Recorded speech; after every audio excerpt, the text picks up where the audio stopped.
Após ter sido novamente cobrado no X, o Renan Santos, na live Análises Renais, fala mais uma vez sobre o Alexandre de Moraes e o STF.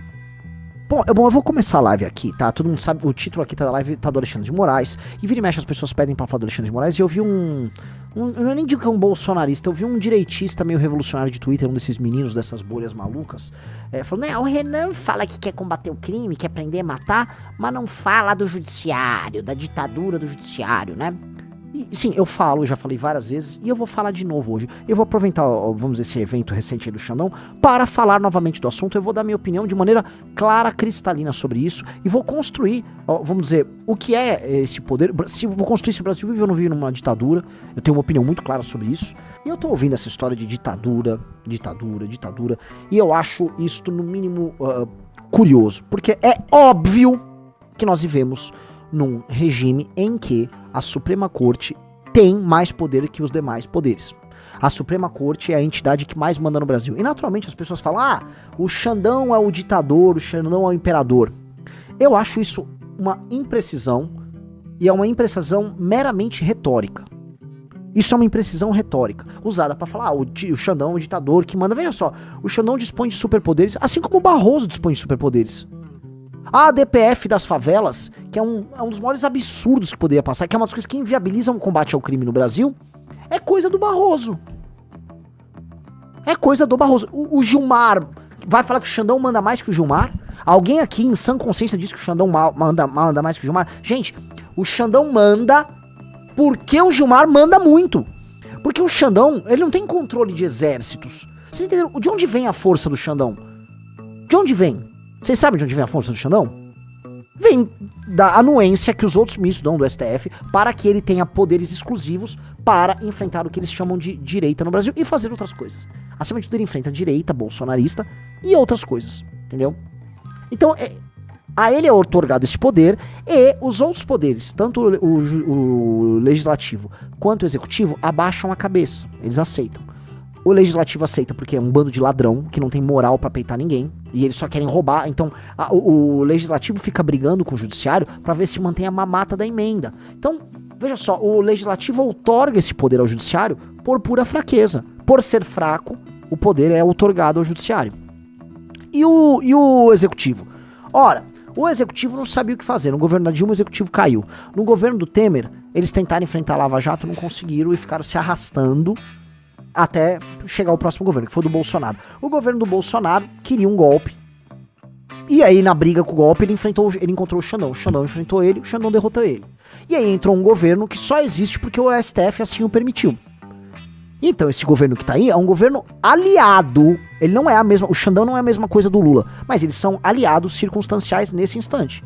É um governo que é aliado. E o governo meio que outorga e permite que o judiciário, né, no caso, liderado ali pelo STF, obviamente a Suprema Corte, haja como está agindo. Há uma anuência deste poder executivo específico. E dica, tá? Em sendo o Tarcísio o próximo presidente da República, ou o PT elegendo alguém, esta relação vai continuar do mesmo jeito. Do mesmo jeito. Essa relação vai continuar do mesmo jeito. Já é sabido isso. Então, temos isso. Então, isto é uma ditadura? Se eu for ser bastante preciso na descrição, isto não é uma ditadura. Mas isso é uma democracia plena? Ou melhor, isso aqui é uma república plena? Com a divisão dos poderes certas? Não, também não é. Então veja só, isso não é uma ditadura. Não, eu estou montando um partido político, eu estou fazendo uma live agora para criticar o governo. Há manifestações abertas e todo mundo critica o STF. Então existe uma... Não é, você não virou uma ditadura plena. Você não tá num regime ditatorial, sei lá, como é em Cuba, como é na China, como é no Vietnã. Você não tem isso. Você tem partidos políticos, você tem uma democracia que ainda existe, mas que está doente. O que eu falaria é, a nossa democracia é uma democracia com câncer. É uma democracia com câncer. Ela tá morrendo, você tá assistindo a morte dela. Ela tá acontecendo. Mas ainda existe, o corpo tá lá, a pessoa ainda emite opiniões, ela tá lá, com os remédios, tomando lá. Ela tá com câncer. A nossa democracia é uma democracia com câncer. E o câncer, se você for investigar a natureza do câncer, ele é uma metástase. E a gente vê o tumor Alexandre de Moraes, porque é um tumorzão, mas ela tá em todas as partes. A maior parte da metástase sequer é o Alexandre de Moraes. É a compra de votos. Ou seja, a maior parte do problema, a gente já falou várias vezes, é a compra de votos. Que democracia é essa em que a maior parte das pessoas vende o voto dela? Então já vamos começar por aí. Vamos lá. Gente tentando dar golpe de Estado, como foi o governo anterior. É real, é parte do problema. Classe média que não sabe cobrar. É uma parte do problema, sim.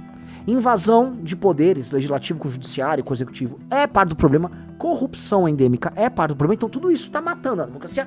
E dita, tá? A democracia já tá morrendo muito antes do Alexandre de Moraes surgir. A democracia tá morrendo desde que ela instituiu. Ela nasceu a democracia em 88. Vamos ter eleição em 89. Pá, já nasceu cancerosa com a Constituição de 88. Já nasceu com tumor.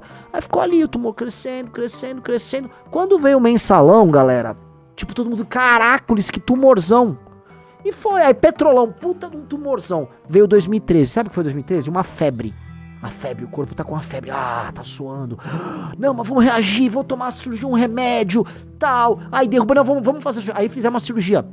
Arrancamos um tumor, que era a Dilma e o governo PT. Tira a cirurgia. Não, beleza. Vamos lá, agora eu vou fumar esse cigarro, chama Malmito, né? Fumei aqui o Malmito. Puta cigarrão, aí deu um câncer no pulmão. Aí, plum, é um novo câncer. E aí, como resposta, não, aqui eu vou tomar esse remédio, que deu câncer também, Alexandre de Moraes.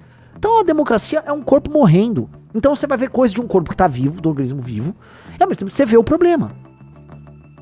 Você vai ter que tratar, porque o que nos interessa é o seguinte: nós temos que salvar a república. E nós temos que entender que ela não tá tornada totalmente uma ditadura, mas ela se encaminha para algo que me parece ser uma ditadura das elites. Nós temos um regime oligárquico tirânico, que não vai ser concentrado numa pessoa só, mas num arranjo, que são essas elites. Então, pra mim, a coisa se encaminha para ser uma espécie de uma ditadura tocada pelo judiciário, o judiciário como uma expressão mais clara disso, pela classe política, pelos grandes partidos políticos, pelo sistema financeiro nacional, vulgos bancos, tá? Elite do funcionalismo, todo mundo mais ou menos amarrado. Esta é a tal da ditadura que a gente pode pintar. Ela é muito maior do que o Alexandre de Moraes. Porque, entendam uma coisa, o Alexandre de Moraes sozinho não é nada, ele é um ministro supremo, como o André Mendonça é um ministro supremo. Porque alguém vai ter que falar, Renan, bastava, sei lá, por que um outro ministro não abre um inquérito, tipo do Xandão, e sai dando despachos diretos contra esquerdistas? Ora, não é isso? O ministro supremo poder fazer? Ele não vai fazer. Por que ele não vai fazer? Porque seus pares não vão validar. Então, o poder do Alexandre de Moraes já começa pela validação dos pares. Então, e os pares se validam por uma rede de negócios e contatos políticos e financeiros que significa, se tem um nome, é elite brasileira. É por isso que a elite brasileira, a CBF pertence a esse bloco político hoje. É por isso que esse arranjo está tudo amarrado. Então, é um arranjo que ele cria uma cara de democracia hoje, que é o sufrágio, que é o voto, em que as pessoas otárias vão e apertam um botão lá numa urna, como se fosse uma caixa mágica, aperta o botão. A maior parte delas, especialmente em eleições municipais, ganhou um dinheiro pra fazer isso. Isso ninguém fala, né? A compra de voto, ela é regra no Brasil. Tá? Você vê aquilo acontecer, tal. Os políticos entram, não cumprem o que falam, o orçamento não é cumprido, todo mundo arrasta, a dívida fica rolando, tal. E sua vida vai ficando uma merda. É isso. A isso a gente dá o nome de República Federativa do Brasil. Isso precisa ser reformado profundamente. É uma reforma colossal que precisa ser feita nesse estado doente. É isso. Ou acreditar na ilusão. Entendeu?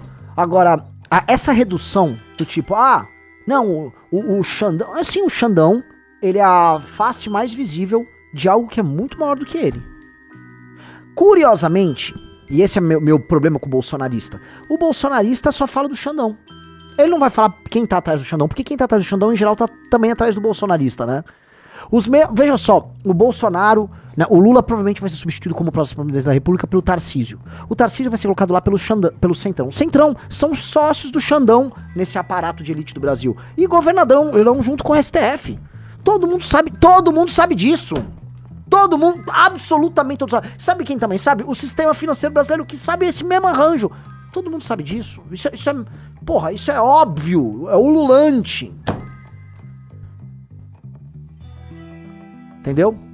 E aí vocês vão ver, porque assim, essas coisas vão se manifestando. E aí, logicamente, todos os agentes têm o seu espaço individual pra expressar seu poder. E aí, esse caso, que é absolutamente insano, da reciprocidade exigida ali com a Espanha. Veja, vocês sabem que eu acho o jornalista Oswaldo Eustáquio um bizarro. Agora o Xandão vai lá, extradita e manda pra mim. A Espanha não. Não. E, pelo amor de Deus, se eu não me engano, peguem aí, o governo espanhol ainda é um governo do PSOE. Acho que é um governo de esquerda ainda do PSOL. Aí, o Xandão foi, não, manda aí. Porque olha só, né, voltando, é um governo de esquerda, ou seja, em tese, né, tem super interesse em pegar um extremista de direita, como Oswaldo Eustáquio, e mandar embora. Beleza.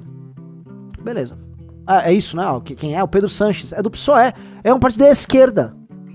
Então, eu já tinha falado antes, fora aqui do Brasil, o que é feito pelo Alexandre de Moraes não é visto no mundo como, nossa, o pináculo da civilização, o rei da democracia. O PSOE, que é um partido de esquerda, partido dos operários da Espanha, tá? Falou não.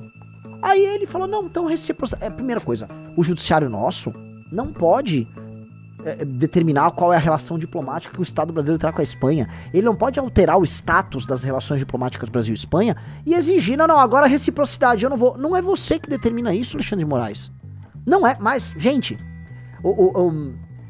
se o governo federal fosse uma casa e houvesse ali um banheiro, o Xandão vai lá e mija de porta aberta. Aí ele mijou de porta aberta, Itamaraty, é o seguinte, eu vou fazer tal coisa, tá? E tchau. E é isso, e vai ficar por isso mesmo. Porque, entendam, se isso é uma prerrogativa do executivo que foi assumida pelo judiciário, isso significa que tá tendo, no mínimo, o silêncio do executivo. E tem o seu executivo, porque o executivo se beneficia deste arranjo em que o judiciário é o porrete. O Lula achou, talvez, assim, que eu vou trazer crescimento econômico enquanto esse Xandão combate a extrema-direita. Ele combate a extrema-direita e vai ficar combatendo a extrema-direita aí. Café, pô, leite, vai ter pão, vai ter café. A extrema-direita vai combater a extrema-direita. Ele achou que ia fazer isso. E o Xandão vai ficar no porrete e ele fazendo a economia crescer. Pois bem, ele não fez a economia crescer. E aí você tem um país doente, em que o Alexandre de Moraes continua com o porrete, eles continuam autorizando o porrete, e é isso. Então, tá rolando isso. É bizarro. Então, o que é lógico que é bizarro. Mas, se a gente não entender o cerne, como é que se dá esse arranjo, você não vai saber sequer como combater ele. O discurso do bolsonarismo é tipo, o Xandão é um ditador fazendo isso. Porra, não é que o Xandão está fazendo sozinho, ele não está fazendo sozinho. Ora, se ele teve essa posição sobre reciprocidade, ele passou sobre prerrogativas agora do executivo. O executivo deixou. Se o executivo deixou, então o executivo está permitindo isso ao Xandão. O judiciário também permite isso ao Xandão. Quem mais permite isso? Quem mais outorga? Ora, a Polícia Federal não obedece ele em tudo? A Polícia Federal, pelo que eu sei, ela responde a quem, senhor Rafael Almeida Rizzo? Ao governo federal. Exatamente, e em especial o ministro da Justiça. Curiosamente, o ministro da Justiça é um ex-ministro do STF, Lewandowski. E o anterior era quem? É o atual ministro do STF, Flávio Dino. Poxa, que curioso. É assim, a Polícia Federal hoje faz o que faz. Ora, eu tive que ir depor na Polícia Federal, porque o Flávio Dino, quando foi ministro da Justiça, falou, o Renan atacou o presidente Lula. Bom, vai, manda investigar esse vagabundo aí. Foi isso. Aí eu tive que depor. Sacou? E só pra entender uma coisa, gente, o PT sempre foi dominante em tudo que ele fez. Dominante. O PT, ele tem aquele livro do Dawkins, né, o gênio egoísta. O PT tem um gênio egoísta ali. O PT, ele quer sempre se impor, ele quer sempre ser o hegemônico. Pro PT aceitar a perda de prerrogativa, não, porque tem um arranjo. Então então você tem que olhar aquilo de maneira, né, multifacetada ali. Todos os elementos. Quem são os elementos que constituem essa elite e por que essa elite outorga o poder para o Alexandre de Moraes fazer essas coisas? Ok?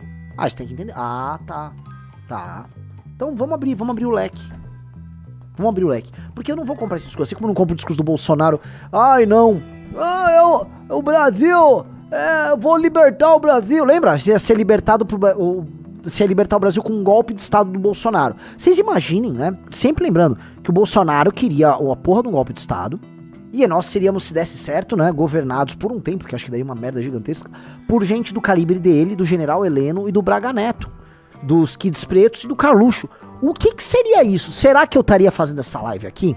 Eu pergunto, será que o câncer teria matado e a gente, né, já tava numa ditadura? Essa é uma minha pergunta. Porque pra mim o Bolsonaro é um dos tumores nesse corpo, ele não é a cura, né? O bolsonarista acha que o Bolsonaro é tipo, né, um soro que vai ser colocado na veia e vai curar aquele corpo, quando na verdade aquele soro é tipo, vamos lá, cândida, estão botando cândida aqui no negócio, mas você tá se envenenando.